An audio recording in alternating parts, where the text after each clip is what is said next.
Marc-André Morel et bienvenue à un autre épisode de CoachTaxi.tv. Et nous voilà aujourd'hui en compagnie de Pascal Dufresne. Pascal Dufresne, salut! Bonjour Marc-André. Écoute Pascal, ton livre Entre la tête et le cœur qui est en train de faire le tour du monde parce que je sais que tu vas aller au Salon du livre de Paris entre autres et tout ça. Puis, donc je sais que c'est très bien parti pour toi, pour ton premier en plus, ici au Québec. Donc au Canada on devrait dire parce que c'est quand même Canada-français. Et aujourd'hui, écoute, tu nous parles de quoi? Aujourd'hui, on parle, Marc-André, de trouver sa voie professionnelle. Yes! Yes. La majorité de mes clients que je rencontre en coaching ont vécu à peu près la même chose que moi j'ai vécu. OK. Puis c'est pas pour rien que mon livre s'appelle Entre la tête et le cœur. Les choix professionnels que j'ai faits quand j'étais à la fin de l'adolescence ont été faits avec ma tête. Dans quoi je suis bonne, où est-ce qu'il y a de la sécurité d'emploi. Ouais. Et je rencontre beaucoup de clients, même chose, des bons ingénieurs, des bons médecins, des bons informaticiens, sont bons dans ce qu'ils font, mais ils se rendent compte que je suis vraiment dans les bonnes bottines. Ouais, ça, c'est bien dit. Hein, comme disait Yvon Deschamps, une bonne job, un bon boss, puis je sais pas trop, entre un bon syndicat, je sais pas trop quoi, mais disons que c'est certain que c'est vrai qu'on s'est fait endoctriner par nos parents, même grands-parents. Ma grand-mère, elle me disait... trouve-toi donc une bonne job. Mon père me disait trouve-toi donc une vraie job parce que ça a l'air que ce que je faisais c'était pas une vraie job et tout ça. Donc mettons qu'on a fait ces choix-là à partir de la tête puis à partir de nos fameuses croyances venues de la famille et tout, l'éducation. Mais là, ça marche pas. Moi, je l'ai vécu, là, j'avais 26 ans, 29 ans, là, quand j'ai fait le move, là. Qu'est-ce qu'on fait, premièrement, pour... c'est quoi les premiers pas, là? On peut quand même... Moi, j'ai été à l'Oratoire Saint-Joseph. Tu le dire, là? Non, mais c'est vrai. Non, mais j'ai été à l'Oratoire Saint-Joseph, puis je me suis installé, puis là, je demandais, comme ma grand-mère, elle me disait d'aller demander au petit Jésus. Je demandais, parce que apparemment que Saint-Joseph, c'est le patron des travailleurs. Mais là, j'étais vraiment malheureux dans ma job, puis c'était une job de tête, là. Et puis, je me disais... je posais la question comment c'était quoi ma place, qu'est-ce que je devrais faire, c'est quoi que je suis, etc. T'sais. Et puis c'est là qu'au bout de 20 minutes, dans un silence, une méditation là, dans la salle, que là j'ai entendu en dedans de moi venir discours. Et ça a changé ma vie.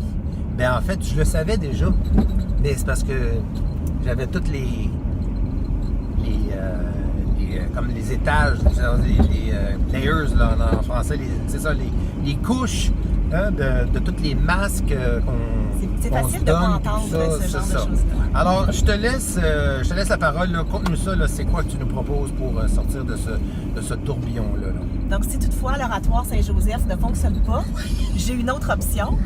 C'est un outil en 3 étapes que j'ai trouvé par rapport à un spécialiste en psychologie positive.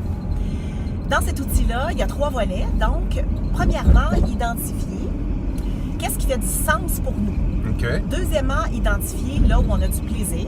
Ouais. Et troisièmement, identifier là où sont nos atouts. OK. Première étape. Donc, ce qui fait du sens, ça veut dire quoi? On a tous le besoin de contribuer à quelque chose. Moi, j'ai réalisé à un moment donné que là où j'avais eu des inconforts dans ma vie professionnelle, c'est là où je pouvais avoir une différence dans les milieux de travail, dans les organisations. Donc, j'en ai fait ma mission professionnelle de faire en sorte que nos organisations deviennent des lieux où on peut vraiment être soi, où on peut avoir plus de communication, de relations. Ça faisait beaucoup de sens pour moi. Tu faisais une différence. Tu sentais que tu aidais. Tu étais là. Tu servais à quelque chose. Je servais à quelque chose. L'humain a besoin d'être utile et de servir à quelque chose. C'est ça. Hey, la preuve, moi, je me souviens, un de mes grands-pères maternels, quand il a pris sa retraite, là, il a passé 2 ans à faire de la rénovation dans sa maison. Puis après ça, il s'est développé un petit cancer, puis il est mort. Mais ça, je raconte ça en conférence, puis le monde, ils font tout, oui, il y a tout le monde a connu ce monsieur-là quelque part dans sa famille, un oncle ou un grand-père ou peu importe.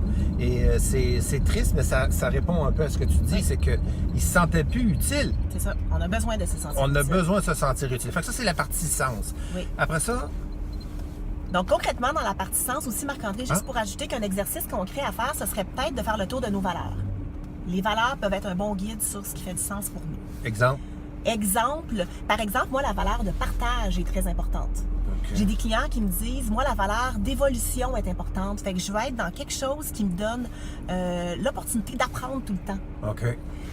Par exemple, s'en aller dans une job qui est reliée à la formation ou à l'éducation, tu n'as pas le choix de toujours te maintenir on top, donc d'apprendre sans cesse, ça répond à cette Le valeur. sens, ça peut être la compassion, ça peut être la valeur de peut-être même justement de cette collaboration-là pour ceux qui sont un peu plus people, travailleurs d'équipe, etc. Donc, OK, je comprends.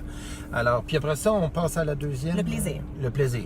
Donc, le plaisir, c'est ce qu'on en retire à court terme. Hein? Le plaisir, c'est ce que tu retires dans une activité au quotidien. Gratification instantanée. Instantanée. Oui, OK. Donc, l'endorphine, la sérotonine, là, tout ce qui nous amène la dopamine, etc. Donc, là, ces choses-là. Mais sais-tu quoi, ce que j'ai remarqué, moi, Pascal? Peut-être que toi, t'es coach professionnel dans ce domaine-là. Tu le sais plus que moi, mais tu sais que la plupart du monde, ils se connaissent pas.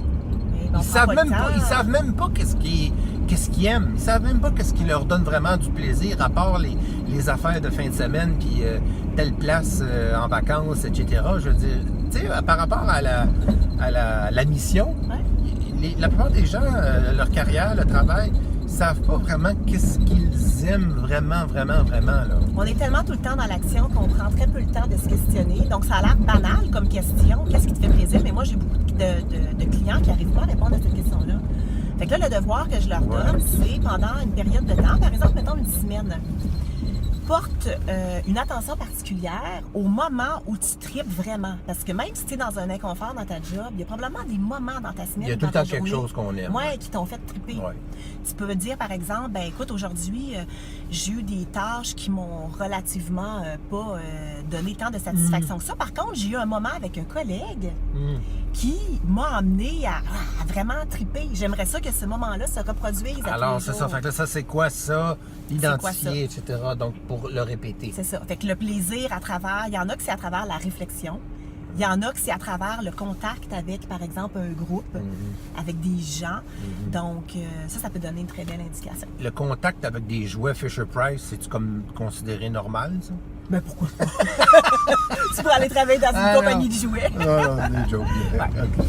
Donc, ça, c'est important, évidemment, l'aspect plaisir, mais pas s'inventer un plaisir qui n'en est pas vraiment un, etc. Je veux dire, bon, moi, j'ai du plaisir quand j'ai une pause. Non, mais c'est pas nécessairement ça qu'on veut dire. Là. On parle vraiment dans la réalité de la chose. Et puis, ensuite de ça, c'est quoi? Atout. Donc, c'est la troisième lettre du mot SPA, S-P-A, atout. Atout, c'est dans quoi je suis bon. Quand je suis en train d'utiliser mes talents, je me sens bon. Je me sens bon, mais je me sens bon. Je te remercie. J'ai fait un effort. Je me sens compétent. Et là, je suis beaucoup plus heureux dans ce que je fais et je suis meilleur aussi à ce que je fais quand je suis dans mes talents. Fait qu'identifier ses forces, c'est une autre chose qui semble banale, mais on peut aussi aller chercher de l'aide des gens autour de nous pour nous aider à identifier c'est quoi nos forces, parce que souvent nos talents, c'est tellement naturel qu'on s'en rend même pas compte nous-mêmes qu'on les a. Si tu avais à me décrire, Julie, tu dirais quoi de moi? C'est dans quoi je suis bon selon toi? Genre d'affaires comme ça, c'est ça? Oui. OK. Alors, écoute, en tout, là, pour résumer la chose, SPA, sens, plaisir, atout. On fait l'inventaire de ces choses-là dans un silence bien ordonné. J'imagine, là, tout seul, tranquille, de notre côté, dans notre journal, etc. Puis, qu'est-ce que tu recommandes de faire ensuite avec cette information-là? Ce que je recommanderais, Marc-André, c'est que souvent les gens, ils veulent bouger très rapidement. Ils ont un inconfort, je suis pas bien dans mon travail, est-ce que je devrais tout de suite démissionner, abandonner, faire autre chose? Mais toutes ces réponses-là, parfois, ça prend du temps à arriver. Donc, le changement instantané, les recettes miracles, 1, 2, 3, changer sa vie du jour au lendemain, je ne crois pas à ça. Donc, on ne peut pas tirer sur une fleur pour qu'elle pousse. Et le changement va émerger. Quand va être le temps de faire un changement, on va le sentir, on va être prêt. Mais au moins, on va être préparé. C'est un petit peu ça que tu nous dis, c'est que c'est bien beau essayer de tirer sur quelque chose, mais aussi, ça ne veut pas dire non plus tirez pas de rien faire. Donc, on fait l'introspection, puis à un moment donné, ben, c'est évident que, comme moi, après, ben là, tu vas rire, là, mais après mon histoire d'Oratoire Saint-Joseph, c'est tout drôle. C'est là que tout d'un coup, je suis arrivé face à face avec les bureaux de chez Dale Carnegie, puis en 94, et puis c'est là que que tout a basculé. J'ai laissé là où j'étais, je le sentais, je le savais, c'était ça. This is it, c'est ma place. On le sent vraiment. Puis c'est là que j'ai arrêté de travailler, puis j'ai commencé à, comme disait James Taylor, d'être moi-même pour gagner ma vie.